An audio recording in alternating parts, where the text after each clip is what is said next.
Coach Jason here, and today I have the Evergreen game of Adolf Anderssen. This game was played in 1852 in Berlin, but this game is called the Evergreen game because when Adolf Anderssen died in 1879, the great Wilhelm Steinen, first world champion, was a writer, and he wrote in the March 29th issue of The Field that this game was a evergreen in the laurel crown of the departed chess hero. Thus the name Evergreen has stuck ever since. So basically this game is forever young. As long as people play the game of chess, this game will point to the legend of Adolf Anderssen. Okay, let's go ahead and get right into it.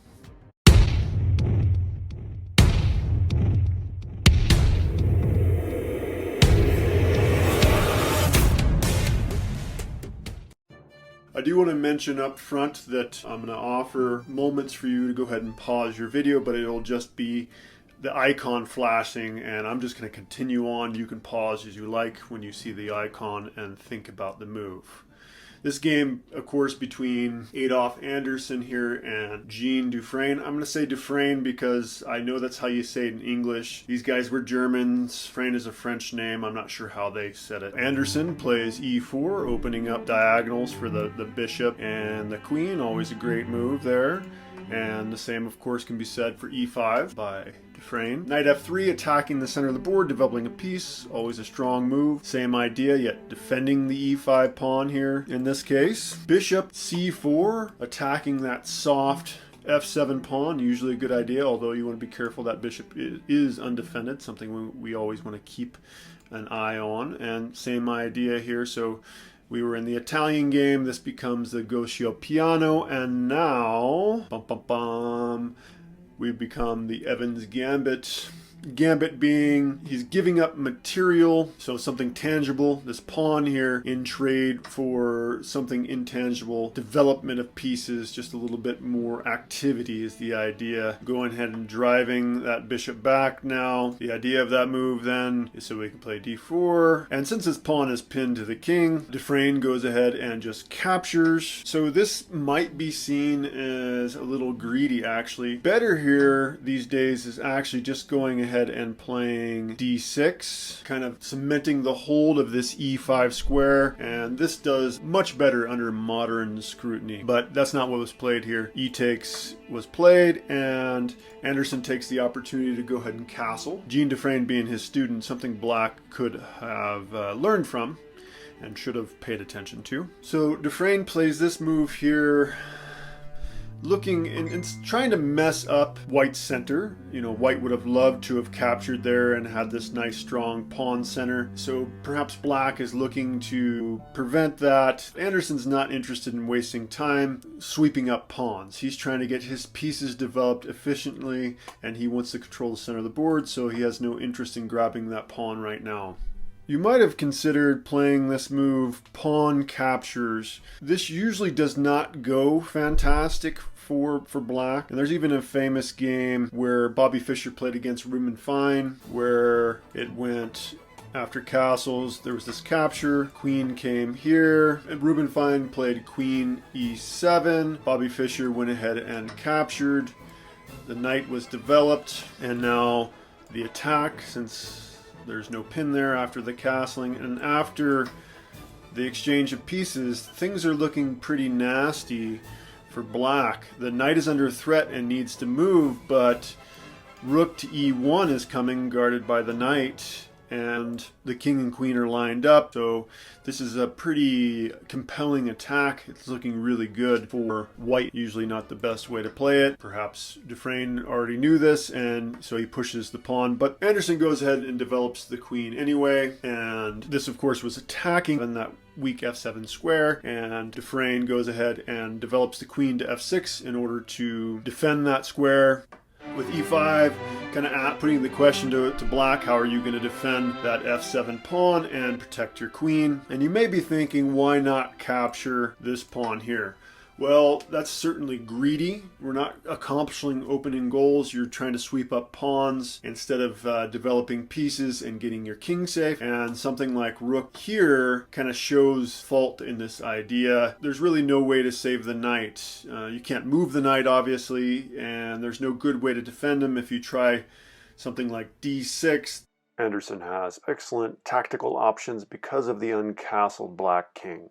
Then this bishop is undefended here, so we can just go with this fork here, winning that undefended bishop. So that doesn't work. So that's why Dufresne went ahead and moves his queen here. And now Anderssen goes ahead and brings his rook to that spot anyway, decides that looks like a good square for him, and finally does some development, some needed development on Dufresne's side there, perhaps getting ready to castle. Just Anderssen developing his bishop, certainly going to cause some problems down this diagonal later in the game. A strange move.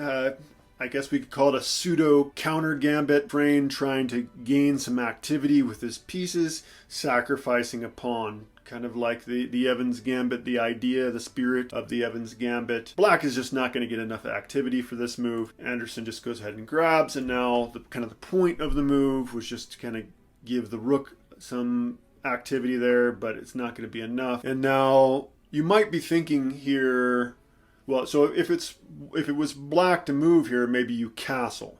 But think about that. Why wouldn't we want to castle here? Black actually can't castle because this knight would be overworked.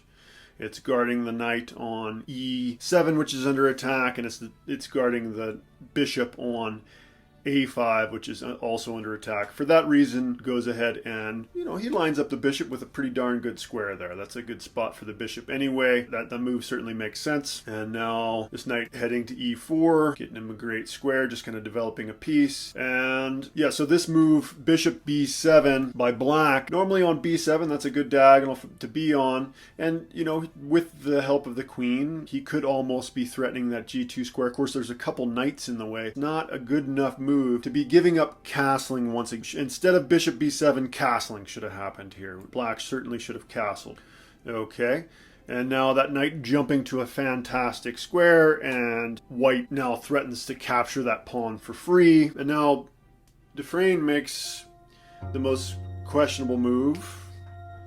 No idea why he made this move. The worst move he made in the entire game. There's really no point behind it because, of course, we should be considering threats and kind of what our opponent's going to do. And this knight move here, this knight to e4, enabled this move here. And so, of course, Anderssen's going to play that move. And now Dufresne realizes how bad queen f5 really was. The queen's got to get out of here because, of course, there's a discovered attack. The queen were to stay there and it was white's move. We'd play something like this or this, and the queen is on pre. The queen could have, of course, capture, I guess, if the knight went to f6, but the pawn would just capture back. So Dufresne realizes this, so he gets his queen out of there. And now Anderssen makes somewhat of a strange move. Knight f6. It's a royal fork, forking the king and the queen. So, of course, black has to capture or lose his queen. And the idea here was to open this e-file in order to get at the king. And now actually Dufresne goes ahead and makes probably the strongest move he could in this position. So pinning that pawn to the king, which means this knight is on pre. It's free. And so we could capture that. So he could capture that knight. And here Anderssen makes an astounding move that shows the depth of his vision over the board. You might pause the video if you want to think about that. Here it comes. All of his pieces were kind of pointing in the right direction, except for that rook, and he just brings him over and gets him into the game. We'll see why in just a moment here. And now, as expected, seems like a completely logical move here. The queen, of course, can't be captured, as we mentioned, because of that pin. And now black is threatening checkmate with queen captures g2. Anderssen sees the winning combination and checkmates in just 5 moves. You can pause your video and think about it if you like. Anderssen plays rook captures, and now knight captures back. And so this is forced mate now in 4 moves. You can go ahead and think about that if you like. And this is what makes this game so beautiful and explains why we played rook here earlier. It's this sacrifice here. Black has no choice but to capture. If he doesn't capture and he runs over here, then either capturing the knight with the bishop or the queen would be checkmate. So he has to capture and does. And now the point. The reason he did this double check. Anytime you're in double check, you have to move. He's got no choice. And he can't move here because this ends up being checkmate with the bishop covering these squares, and then of course the rook guarding the bishop covers those squares. So that's not what Dufresne did. Dufresne instead moves here. And Anderssen checks with the bishop.